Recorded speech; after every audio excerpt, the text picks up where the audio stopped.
The single customs territory is a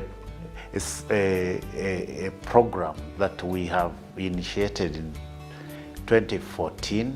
The commencement date was the 1st of January 2014, and it is essentially a consolidation level of the customs union. Under the treaty, under Article 74 and 75, the partner states committed themselves to fully liberalizing trade in the region, and all this would be achieved through enhanced trade facilitation, so that we promote intra-EAC trade. We also promote investment, industrialization, and also become competitive on the global setting. Prior to the implementation of the single customs territory, goods entering the East African region had to be cleared at every border they passed through, which was costly and cumbersome. Additionally, the lack of proper cargo tracking meant transit goods could easily be diverted during the transportation to the destination country. The establishment of the single customs territory has led to the removal of restrictive regulations and reduced customs control on internal borders of the partner states.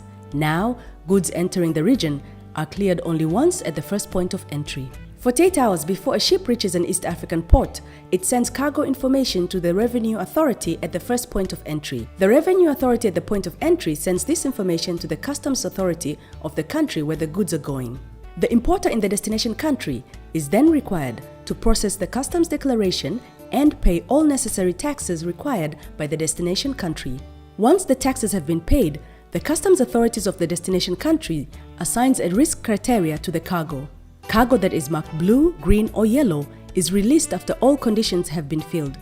Cargo that is marked red undergoes physical examination, and any necessary additional steps are taken before it is released.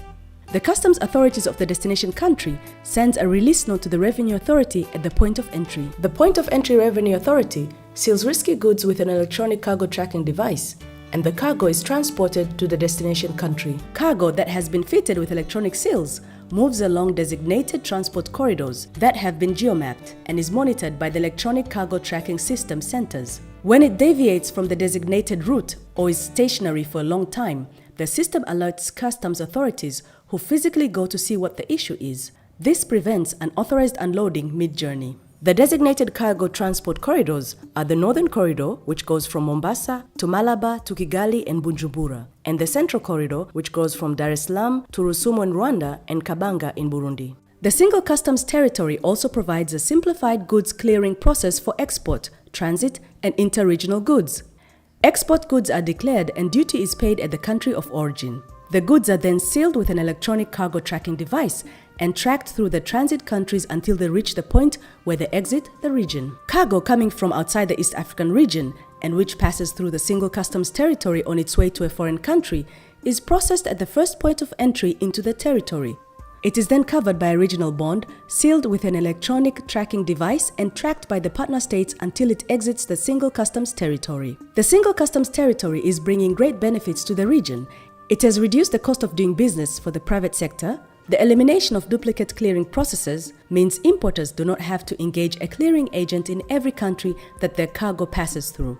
The establishment of regional bonds enables an importer to use one bond to cover the transportation of their goods throughout the whole region, thereby freeing up capital for the importer to use elsewhere.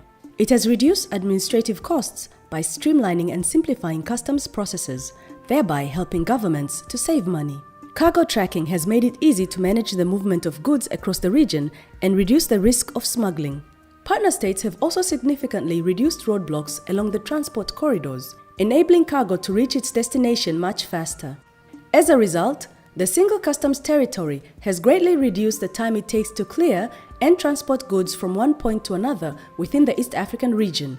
For example, the time it takes to clear and transport goods from Mombasa to Kigali has reduced from 21 days to 7 days. From Mombasa to Kampala, it has reduced from 18 days to 4 days. And from Dar es Salaam to Kigali and Bujumbura, it has reduced from 20 days to 6 days.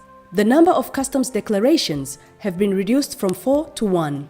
The cargo clearing process within the single customs territory requires the exchange of a lot of data and information between the partner states.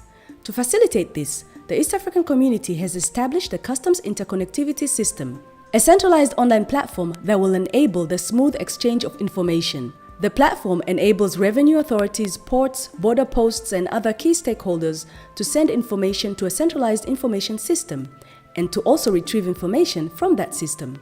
It will act as a conduit of information, making it easier for the different authorities in the partner states to get the information they need when they need it.